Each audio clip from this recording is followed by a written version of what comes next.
son, we're about to go. But of course you'll never know where the ship's gonna take you. But we all know this is the Shannon Show. This isn't a romantic podcast. I don't know what I'm talking about. The stories will never run out. Banana thoughts or some wet socks. Strap in tight, cause this is the Shannon Show. Are you actually putting this on the podcast? Okay, welcome back, everyone, to another edition of the Shannon Show podcast. We're in season 10 now. This is the road to episode 100. What a time to be alive, first of all. Like, I cannot believe this is happening. But we have a fantastic guest here. She is a Navy veteran. She is the host of the Vet Chats live stream, which I try to tune into personally every Sunday. Vet Chats, let's go. And she's the founder of the Millennial Veterans Group and just an awesome person overall. Jenna, Carlton, thank you so much for being here today. Thank you so much for having me. Wow, congrats on almost being at 100. And we're getting there. Yeah, that's crazy. That's what I'm saying. Yeah, it's I wish I could say it's flown by, but not always. No, sometimes you're really churning out the content. But it's been a lot of fun along the way. That's for sure. It's been just an absolute blast. But yeah, let's talk about you. I mean, you're here. I was on the Vet Chats, obviously, which was so exciting. You're a veteran. I've had a veteran on before. I had a World War II veteran not too long ago. So now I'm having a millennial veteran and a World War II veteran. So there's a lot of space in the middle there that I'm just kind of missing. There's it's kind of both extremes. Yeah, exactly. I should get on that. That should be the goal. Maybe for the next 100 episodes we can get some more veterans on. But I just want to learn a little bit more about your background personally. Obviously, I hear you every weekend talking to other veterans, hearing their stories and sharing them, which is just awesome content. But sometimes you don't talk about yourself as much. Sometimes you do, and you share some of your stories. But tell me a little bit about Wisconsin and that wonderful state.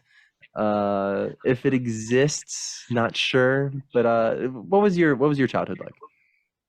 That's so funny you say it like that, because after I joined, I swear everyone I met after I said, "Oh yeah, I'm from Wisconsin," would say, Wisconsin, right, exactly. Where's your accent? Did you drop it? Just on cue. Oh my gosh, I had to, because when I went to boot camp, I got attacked by my RDCs, the drill instructors. Oh my gosh, yes, they were like, "Where are you from?" Because I would say big, and I was the big one, because I was doing laundry, or I was in charge of laundry, so I would say, "Oh, I need everyone's laundry bags," and they were like, Big. "Where are you from? Why are you saying it?" So I had to drop it really quick. It is really distinct. It really catches you off guard. It just kind of slaps you in the face, kind of accent. Because you can sound normal, and then one word you're like, "Oh wait, where did that come from?" Exactly. But what part of the state are you from? Did your family have any military ties? Obviously, I talk to military kids all the time, so I hear a lot about growing up. What was it like for you? Yeah, I'm from way up northern Wisconsin, a little town called Niagara, and it's right on the border of Upper Michigan, which is just a really special place. There's really no other place like it, and they're known for having it's called a Yooper accent, the UP. So it's a very thick accent. A lot of people are descendants from Finland, so it's got that influence, and Canada influence. Yeah. So it's its own little subculture up there. Great place to live in, small town. I graduated with 36 kids. You're kidding me, 36? Yeah. Please tell me you're top of the class in 36, Jenna, please. So I no. No, what are we doing? No. 36? But I was prom queen, so I feel like not a lot of options. I mean, congrats.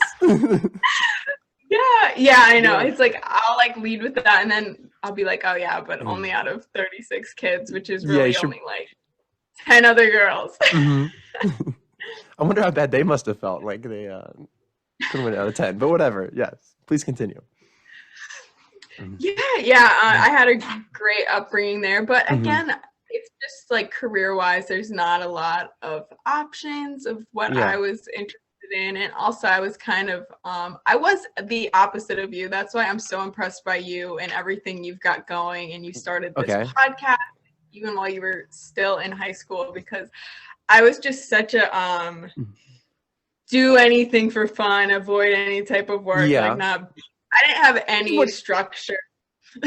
We all feel that sometimes. I mean, that's not like crazy. Yeah. No, I just commend you for everything you've got Well, I going. appreciate it. You do a lot, especially for like how many distractions there are and how much like peer pressure there is at that age. So I definitely gave into that, and I needed a way to get out of Wisconsin. And I was kind of inspired by my uncle. He was in the Navy. I went and stayed with him for spring break one year, and he just said, yeah, why don't you think about the Navy? He had a great time. Yeah. He joined like right after the Vietnam War, so there wasn't a lot going on, and he said, yeah, just join, have fun, go see the world. Yeah, that's always the one, right? That's the big pitch. Yeah. And it kind of stuck with me. So I was at a party and my friend's like, yeah, I'm joining the Navy. And I was like, oh, tell your recruiter, like, I want to join. And like the next day, the recruiter called me because they don't waste any time. They don't waste any time. So I was already on track to joining. That's interesting. So your uncle inspired you to join. But did you have any other like idea of what you wanted to do in high school? Like, was there anything else on your mind, or was this kind of like, did this take the forefront rather quickly? Yeah, I really sorry, I need to plug my laptop in. Oh geez, please, we can't lose you now. We're like 5 minutes in. I don't know what else I kind of wanted to do. Yeah. I was pretty good at track, so I wanted to go to college and kind of maybe not get like a scholarship, but run for a track team. Maybe be a teacher. I don't know. That's always kind of been in the back of my mind, but yeah, I just wanted to get out of my small town. Anyways, let's get back to joining the Navy. You said you went to boot camp. People were making fun of your accent, or just noticing it. Maybe making fun wasn't the best word. What was that like? Because I know there's a big difference between like you're at a party, OMG, tell your recruiter I want to join, to like actually doing it, right? Like that's a very different energy. Yeah, I was so underwhelmed, honestly, at boot camp. Wow. Just with like the physical thing, I was kind of a little overwhelmed with the mental, because it's so much more mental. Like physical, it was so easy. I felt like I was at a summer camp. I remember calling my parents and saying like, this is so easy, anyone could do it. But it was like that mental, them breaking you down. Like they cut my hair off and I just looked so ugly. And, just being at a young age, you just value your appearance so much. So it was, like more mind heavy. But it was just also fun to like, growing up as a military kid, you probably got to experience different cultures and having, people from all over the country at your school. I had just so homogenous, like the same type of people I grew with, no diversity. So it was so fun for me to just like ask people like, what was it like to grow up here? Or like, find out about their cultures and stuff. I was just so mesmerized by learning all that. I really enjoyed that. Yeah, I'd even think about that. That must have been crazy. You go from 36 other kids, or one of 36, and then you're now going to a place where was the boot camp at? It's in Illinois, right? Illinois. Right not too far away, whatever. But you're getting people from all over the country, and that must have been, even though they're from different parts of just the United States, that must have been like a little bit of a culture shock, I assume. Yeah, it was. Yeah, which is strange to say about just the United States, but like when you're in the middle of nowhere, Wisconsin, I don't know how it can't be. Yeah, it definitely was. I had such a steep learning curve on, just interacting with different types of people, and especially in such a stressful environment. I'm sure. What were your initial like goals when you joined? Like, what were you hoping to do? Where did you see it going? Did you have any foresight, or were you just kind of like going with the flow? I really was kind of going with the flow. I knew I wanted to be on a ship. I definitely wanted to be on a ship on sea duty. I went into boot camp thinking like I'm gonna be one of the like not like bosses, one of the leaders, and best of the best. I slowly learned that it's better to stay under the radar than to, really.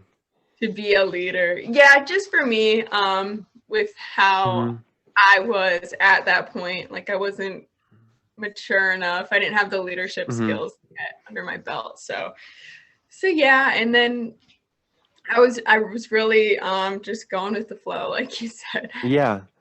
No, I completely understand that. Where did the Navy take you? Where did you go after boot camp? I know you did 4 years. What was the experience like?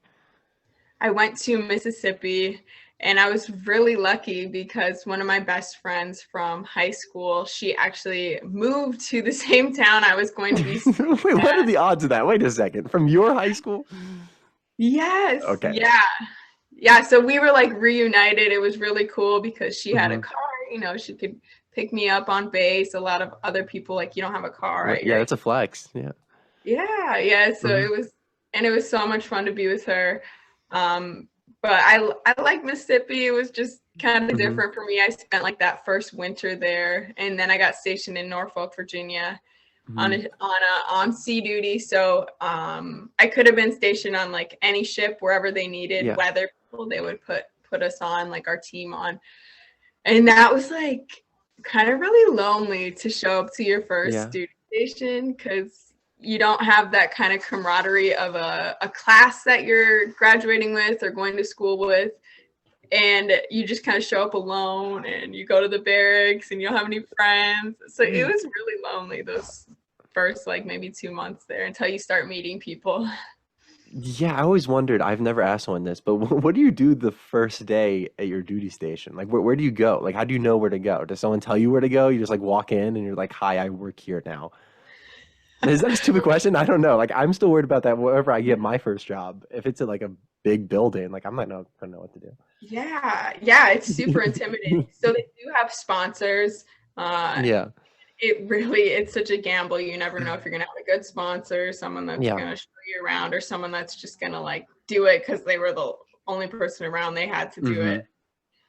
But yeah, they kind of show you. I got lucky. I had she was awesome. She really took me under her wing and would even hang out with me and stuff. But yeah, usually have a sponsor.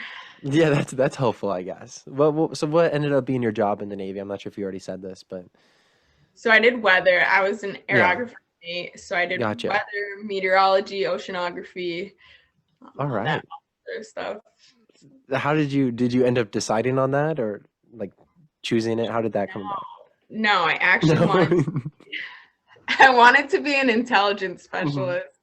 And I actually got it. Like I got the bullet or whatever for it, and I got in trouble. Oh my goodness! What are we doing? I told you I was like not really smart when I was 18, and I was at this country festival called Hodag. Okay. I was walking back to the campsite, and some guy offered me a beer, and I said yes, and then like 5 seconds later, I swear we walked right into like a bunch of cops, and I was holding the beer, and he's like, okay, you're clearly like underage, and he caught me. Wow. You couldn't even sell it? There was no acting? Yeah, I definitely said, oh yeah, I'm 22, and you always go one over exactly, because you say, okay. Yeah, because you can't be so obvious. Yeah, like exactly 21, yeah. Right, and I was like, yeah, you can look me up in your system, and I was trying to think of like any 22-year-old I knew. I don't know. I just kept spelling wrong, delaying them, like just being a total jerk. Oh my goodness! Wow, that's not the worst thing ever. I know in the military that's probably not great, but I mean, like what are we talking about here? Like it's so this was right before I joined. So once I think I self-reported myself because they have you kind of convinced that they're going to find out everything. So I just told my recruiter. Honestly, I probably could have gotten away with it. And he was like, okay, they might not let you stay in. They might not like cancel your enlistment and all this stuff. And then he said, all right, so I got something. You're just going to get a different job, which was a blessing because I would have been in a 6-year contract. And then this new one was only 4. So it really, that one beer really changed the trajectory. All for one beer. Wow. And and it was before you joined. Like that's garbage. Before I like, joined. And so I was looking at, you know how you can have like message requests on Facebook? Mm-hmm. And I was looking through old message requests, and the guy that gave me the beer messaged me like however long ago that was. And he was like, hey, I think today's a special day for you, because it was the day I was supposed to ship out. And he's like, the Yeah. Navy's needing one special person. It was like so random, but I was like, yeah, that beer changed my life. Maybe I should message him back 10 years later and tell him maybe changed my life. Yeah, I mean, it sounds like it certainly has. So how did you ultimately decide to get out of the Navy? What was that process like, just initially saying, hey, I want to move on? Why did you decide on doing that? I didn't really like doing weather. I kind of hated it.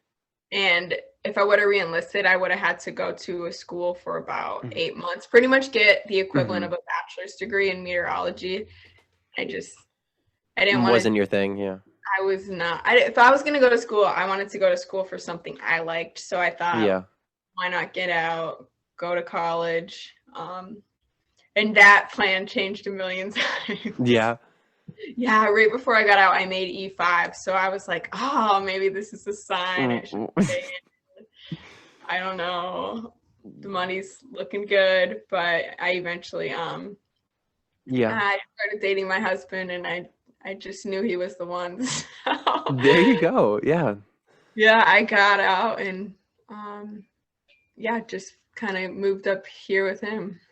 Yeah, where are you now? In Maryland. He got Maryland. Stationed. Gotcha. Yeah. Oh, so he's in the military as well. He was. He was. And he did one more enlistment up here, and then I convinced him to get out. Wait. I was like, we're not moving again. You didn't want to do that. No, and he would have had to go on deployment, and we have we had I think my daughter was 1 when he got out, and I was like, you're not leaving us. Yeah. No, I completely understand. Wow. Well, what a few years there for you. That's quite the journey, quite the life events. 1 beer. Wow, that's really all it takes, guys. You better be careful. But it seems like everything's turned out pretty good. But before we get into your post-military transition and all the wonderful things you're doing with the Millennial Veterans and Vet Chats, I have to ask you your opinion. We're going to the Kool-Aid Man Cool News Corner with I just made that up right now. That was awesome. I love it. Yeah. News recently. Oh yeah, exactly. Thank you for that. I need to save that. That was really good. Tom Brady was making headlines. This is yesterday, I believe. He was comparing playing a professional football season, which is, like 17, 18 weeks plus training camp, to a military deployment. Obviously doesn't look good on the surface, Jenna, does it? Kind of a tough comparison. Yeah. I mean, I get what he was trying to say. I'm not a Tommy apologist at all. But I get what he was trying to say. Like, I just focus on this. I'm just working. Yeah. But it came off so tone deaf. Right. Because, maybe, you're away from your family more, but you still have the luxuries of, being a professional athlete. Yeah, you have to pay. You get paid way more. You're at home generally as well. Like, it's kind of strange to call it a deployment when you're at home most of the time still. It's a odd choice.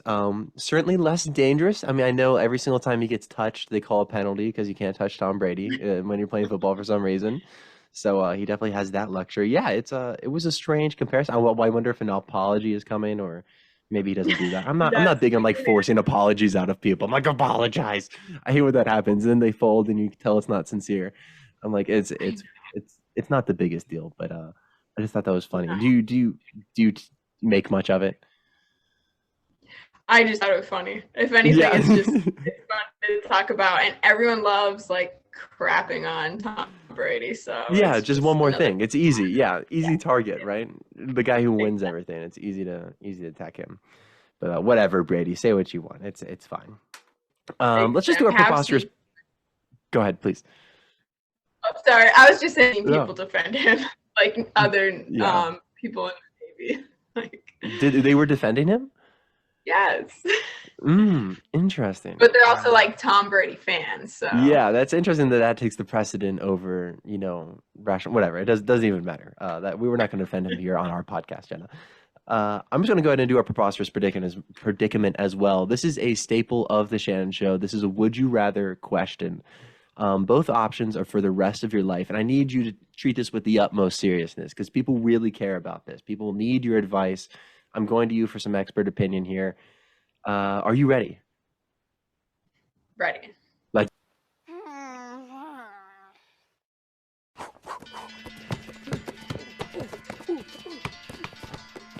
3 seconds on the clock.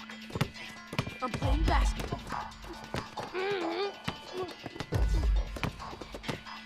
It's time for an in-your-face disgrace.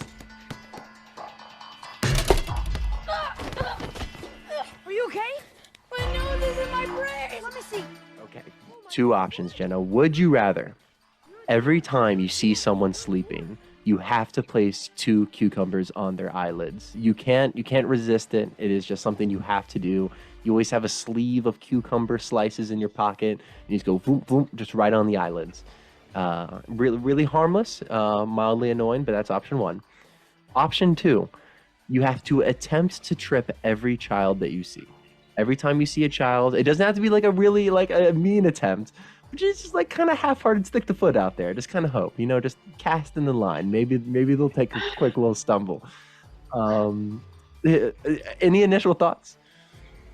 Oh man, I think the trip is funny. I kind of actually just want to do it. Yeah, no, see, exactly. No one wants to admit it. I'm glad that you admit it, but seeing kids fall is kind of funny. But like my daughter trips herself so much more than like I could ever even attempt. She doesn't need any help. No. But I'm thinking like, how often do I see people sleep though? Like, Not too often. So I was thinking the same thing. So you're going to be really looking. If you go to an airport, that's going to be trouble. Not sure how often you travel, but that's going to be a hot spot. you'd be like Well- the cucumber fairy, instead of man, you could just be like, Yeah, that's a good way of going with it. Okay. Do you think this could end in some like physical altercations? I mean, imagine a guy sleeping and then you just come up and start touching his face. I mean, that could get into a hairy situation rather quickly. yeah, I don't know. I think it's worth the risk. Can I choose both? Wait, no. Wait, that's a first. I've never heard someone say that before. Usually, these are supposed to be not good options. Wait a minute. I Usually, know. people don't want to do either. You're okay. You can choose both. That would be a first. You want to be the first person in Shan Show history to choose both options? Yeah, I think I'm Yeah, gonna. there it is. Okay, let's go. Wow. So for the rest of your life, you would rather, instead of picking one or the other, you're gonna trip every kid you see, attempt, and put cucumbers on every single sleeping person's eyelids that you come across, and that is by choice. Congratulations.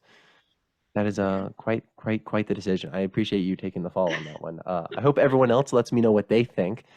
I would probably just lean towards the attempting to trip the children. Hopefully that doesn't end any charges, because I'd rather mess with kids than adults. That sounded awful. Let's talk about leaving the military. Let's talk about your transition, leaving the Navy. You already mentioned already that you met your husband and you started kind of a new life that way. Was there anything that was difficult initially, having to get back into the civilian world? Yes, yeah, it was really hard. It was Really? again, it was kind of like showing up to your first duty station, isolating. Yeah. I moved up here. He was already up here, so I moved up here when Mhm. I got out. So I'm in a new state. I'm around new people. I don't Mhm. know, really don't have any sense of community. I started going to school like the week after I got here, and Yeah. like I'm only 4 years older than like the other freshmen at school, but it just Yeah. seemed like so different. Really? Like life experience wise, and I was trying to relate, and I dyed my hair Wait. blue, so I thought I was like so fun. So you were trying to relate to freshmen in college as someone who was just in the Navy for 4 years? That was your target? You were gonna be like, these are gonna be my friends. I was open to it. I just wanted Yeah. friends. And I would spend a lot of time with them. So I was like, yeah, like I don't know. And you were over 21 too, so I mean they probably really wanted to be your friend, yeah. Yeah, I just turned 23, so I was, Oh, and then I had one class with seniors, and I kind of became friends with them, and they invited me out one night, and then the next morning I found out I was pregnant, so like that was the end of that kind of hangout. Literally the next morning I was. you hung out with them for one day. Yeah, and then like, oh, sorry guys, party's over. I think you're muted. Wait, can you say something real quick? Yeah, I can't hear you. Oh my goodness, hang on, it cut out. Yeah, Okay, you're good. You're good. Yeah, what a curveball. I was not expecting that. You really threw me off there. That was but that was it's also a beautiful thing. Like like was there some excitement? Obviously, I'm assuming your life changed almost immediately. Yeah, no, I was not excitement. No, okay, I don't know. I was trying. I just set you up for that. I just said your daughter's gonna watch this one day, and you could have just said it was the best day of your life. You could have lied. No one was gonna call you out. Wow. I can't lie. No, I was so terrified.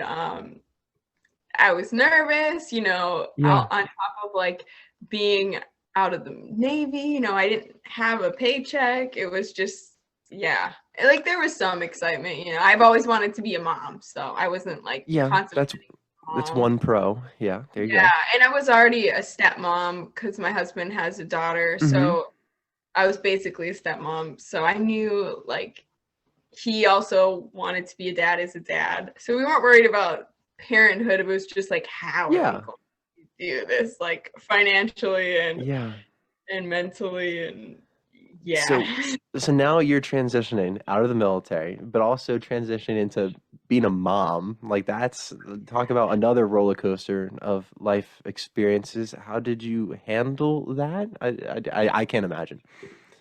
Not really well. I like isolated myself more by deleting or not going on social media for my entire pregnancy. I did the Kylie Jenner thing before like she even thought about it, Kylie Jenner comparison. All right. I like it. Like nobody knew I was pregnant at all. Yeah. It was like a secret until like the first I posted like her being born. Like, well, I guess like why would you post that?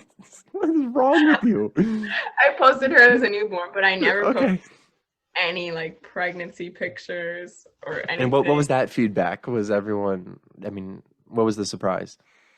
Like a few people were just like, wow, like I didn't even know you're pregnant. Like when did this happen? Everyone's like happy. Like 9 months ago.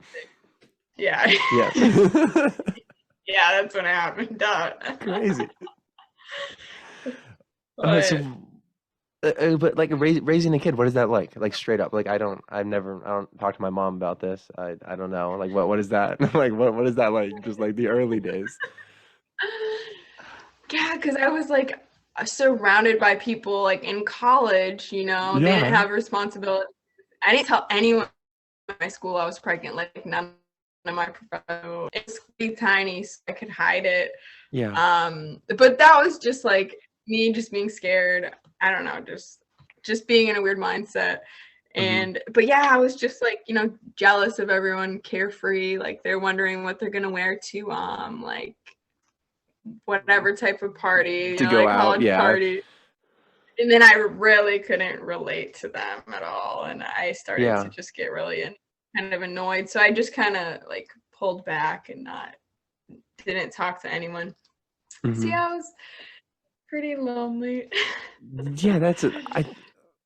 Man, and now I'm gonna get into the millennial veterans just a little bit, because now you're talking to other people who have like their own unique transitions out of the military. What have you gained from other people? Has that made you feel a little bit better about like the roller coaster that you've been on? Just hearing everyone has like, it's not smooth for anybody. Yes, it really got me out of my funk. I swear. Great. I like had an appointment to go get you can go get like help. So this was like 2 years after I think I just graduated college at this point. And I was like, I also did an internship in DC at the House Committee on Veterans Affairs. So I really gained a lot of knowledge on veteran situation in our country. And I just wanted to share all that. I wanted to share everything I learned. So I thought, why not get everyone I know into a Facebook group and just, you know, share anytime I hear anything or if it has a question, because people kept coming to me with questions. And I was like, I mean, Jenna's been through everything, guys. Go to her.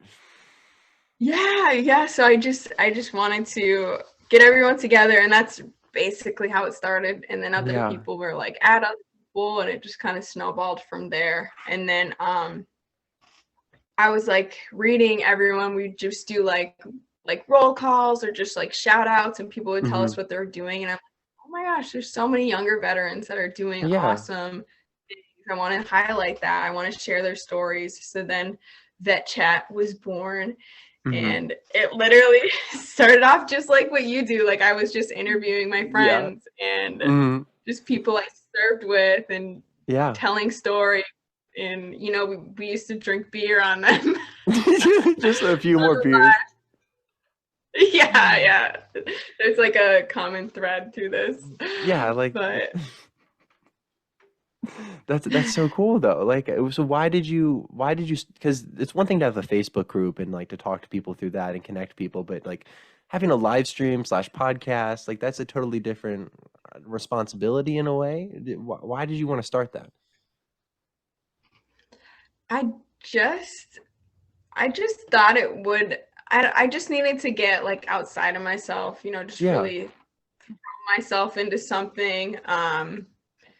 And just, I was just so inspired by so many people I was meeting, and I just wanted to create something out of it, and also like make graphics out of the benefits I was learning about, or like any veteran quotes. I just wanted to like bring like a picture to it, and you know, Instagram's the place for that, and just it's such a great place. I mean, that's how we connected, to connect with other people and just put myself out there for once.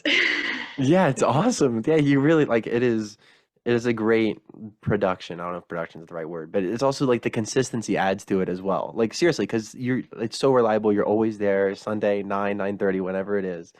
And it's a great thing for people, especially like people who have kids or have families. It's like kids are probably asleep. I can hop on and watch Vet Chats and feel a little bit better about my transition. Like that must be such a cool tool for people. I can really imagine that. So have you gotten any feedback like that? Was there a moment when you're like, man, like this is really helping people? Like was there anything like that for you? Yes, I actually started a Word document on like messages people would send me that were just, wow, like what you're doing is really impactful, or you're doing great things, you know, simple words of encouragement. And I need to go back to that document, because anytime like I have like burnout or I'm just like, why am I doing this? I'll go back to it and read them and be like, you know what, this is making a difference. I can't give up. That's really cool. Just for them in one place that you can just see them, you're like, that it can definitely give you the kick in the butt. I can imagine a little bit of inspiration. That is awesome. I'm sure you've gotten plenty of comments. What have you learned about millennial veterans in particular as a whole from doing this? Is there any like common theme that you've noticed, or is there what makes the millennial veterans different than veterans of the past? Oh, there's so many things. But there's also like the military culture doesn't change, and that's really what is the biggest issue is for veterans. It's not the type of war, it's not the type of position you served in. It's really just military culture as a whole, which is the biggest like toxic problem that veterans face. But I think and also like younger veterans, they're more susceptible. Kind of a trigger warning here, but they're the largest percentage that are killing themselves is millennial veterans, age 35 and younger. So it's such a vulnerable age and a vulnerable population that we need to kind of catch while they're getting out, right? before you know, like they become a statistic, sadly enough, because Uh-huh. there's like we're missing that support there. There's that Mhm. disconnect, and it takes a while for people to even say they're a veteran, and even Yeah, though I've they are a noticed that. veteran, Younger yeah, veterans, it's yeah, it's different. they don't own it. I didn't own it at first. Yeah. It takes time, and when you do that and you realize like you have a support system, you have a community that you can Mhm. reach out to, it's so much better. But there's also veterans that don't fit the box. I mean, even myself being a woman, like I don't fit that box of veteran. So Mhm. people don't Sure. even think of me as a veteran. So that's another one of my missions, I guess, is trying to make Yeah. it a more inclusive community, so everyone feels comfortable and they can like proudly say they served. So what is the difference then? Because you said the military is the same, but this generation, the self-harm stats are up. Why what's the difference? Why is it so much higher now than it was in the past, you think? That's a great question. Yeah, that is I the might question. I'm sorry. Not I'm sure that's not necessarily all out there, but I might not even have this answer yeah, on why, but I I think maybe it's always been like that it's just sure. you're most vulnerable when you're Mhm. first getting out. Um, and you know, it just happens to be millennials right now. But there's also a lot of it takes about 10 years um, to even like go and get help for it. Like the average is 10 years for someone with PTSD to go and get Really? diagnosed, like 10 years prior to service. So it's like you don't even realize, it's not like maybe you don't realize you have a problem, but you don't feel Mhm. comfortable reaching out for help. There's just so many factors there that are Yeah. in that first like 10 years before, like after you get out. So No, that's interesting. That's interesting. And do you think that, I mean, do you think that you've changed now? Do you think you wear the veteran like tag a little more proudly, or do you a little more like you embrace it more? No? no, it's just like, no, just kidding. It's my No, Instagram page. it's funny. Yeah. Yeah, but no, I was even talking to someone today about that. I'm like, even though it's my online persona, you know, like I don't Yeah. tell people I'm millennial veteran, like I don't wear Yeah. that. But yeah, sometimes it is also it's also like an imposter syndrome because I did 4 years. And people are like, "Oh, like you did 4 years, you're Mhm. probably so uh not displaced from it, but separated from it." And it's like, yeah, I am, but I'm a veteran for the rest of my life, you know? Yeah. So I got to remind myself of that. Like, even though maybe I only Mhm. did 4 years, but I also know there's other people that only did maybe 2 years and they don't feel like they're entitled to benefits or to get help. So Mhm. you gotta kind of normalize that. Like, no matter how long you serve, you're a veteran and you belong here. Yeah. So that does exist. I never even thought about that. Like veterans who are in for a longer amount of time look at someone who's only in for a few years differently. It's Uh, kind. you know, like Have you you might noticed that, get or is like that just what was that? honestly, I haven't heard it from other veterans. I've Yeah. heard it mostly from civilians that don't Sure. understand it. I've never Mhm. had a veteran say like, "Oh, you got out early" or something like that. But I've heard like Yeah. civilians say, "Why are like so many people getting PTSD if they only served for a little longer, like a little like Mhm. one enlistment?" Like comments like that, and I'm just like, yeah, you just don't understand. Yeah, you don't understand how that works, clearly. That is Yeah. that is ridiculous. What were your initial expectations for all of this with the vet chats and the millennial veterans? Were you just Did you think it would turn into a bigger thing, or was it just supposed to be like just a little something for you to spend your time on and talk to friends? Like, did you have any long-term goals? I definitely had long-term Yeah, goals. I would commit to this for 5 years because, 5 years. as you Oh my know, goodness. yeah, but I mean, you have to because so many people start podcasts and they get started and then they realize how much goes into it, and then Yeah. they're like, "All right, I don't want to do this anymore," you know. You don't want to be Well, one of those people. Yeah, not even that, but I don't even think I'd have a chance to grow. I mean, Yeah. and kind of really shape it, because from like your first podcast episode, I'm sure you've changed format, you've added Oh, new things, 100%. Yeah. you've added new like phrases and whatnot, Kanye West new talk, of course. music, and graphics. You just evolve so much, Mhm. and I feel like if you cut that short, you never know what it could be. So I said, I'm gonna do this. I'm gonna put 5 years in, and if I hate it, like I absolutely hate it. I don't get any enjoy. I feel like I'm not helping anyone from it. Like I'll just go silent on the internet. Well, that would be a sad day. I'm Ghost refreshing, mode. waiting for the vet chats, and she just doesn't pop up. Jenna's just gone. It's like nightmare material. What are we doing? Don't even put that idea out there. 5 years. Now you're locked in. You said it on the Shannon Show. No one forgets what's said on the Shannon Show. Now, like I'm committed. you're really committed now. I hope you know that. Yeah, we're gonna be seeing vet chats for a while. Thank goodness. Actually, that's a really good thing. So just wrapping up here, what's some general advice then that you have for veterans your age who are getting out and are confused, or they want to start a family, or they want to go to college? Like what's the general transition advice that you have? Definitely, like, planning is number one. Yeah. Making sure you're saving up money, because there's so many different factors that we're facing nowadays. I mean, with housing, it's so hard to find, and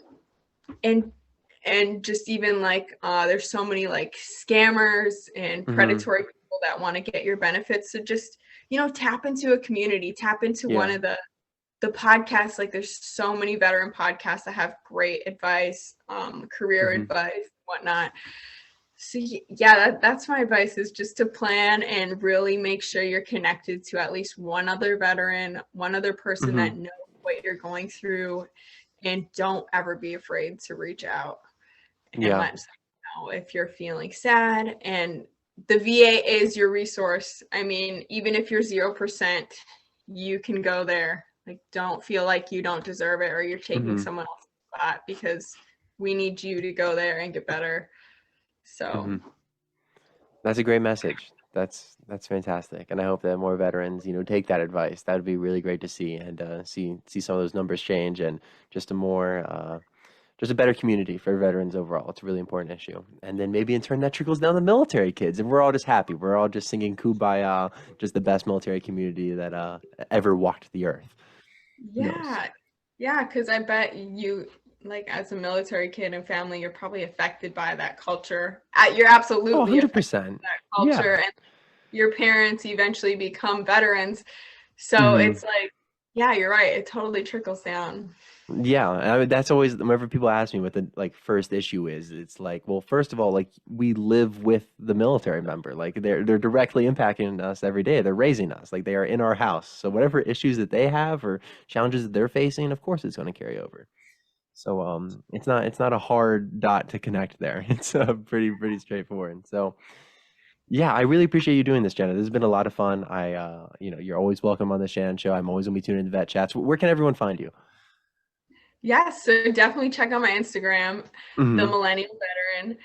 We also have a Facebook group where we have a lot of camaraderie, share a lot of memes, fun stuff.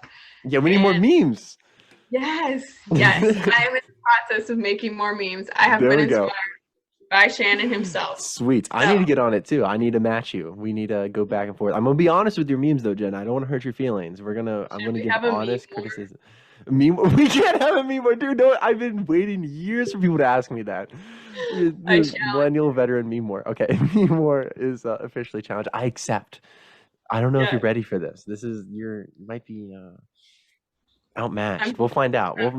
Always good to root for it was good to root for the underdog, right? I guess I'm Tom Brady in this situation. Whatever. It's fine. So what can I say? Thanks again. Everyone go check out her Instagram, Facebook group, tune into vet chats. And thank you so much for being here, Jenna. It's been a blast. Yes, my pleasure. All right. Well, I'll see everyone next week, and have a good day, listeners. What were you the god of again?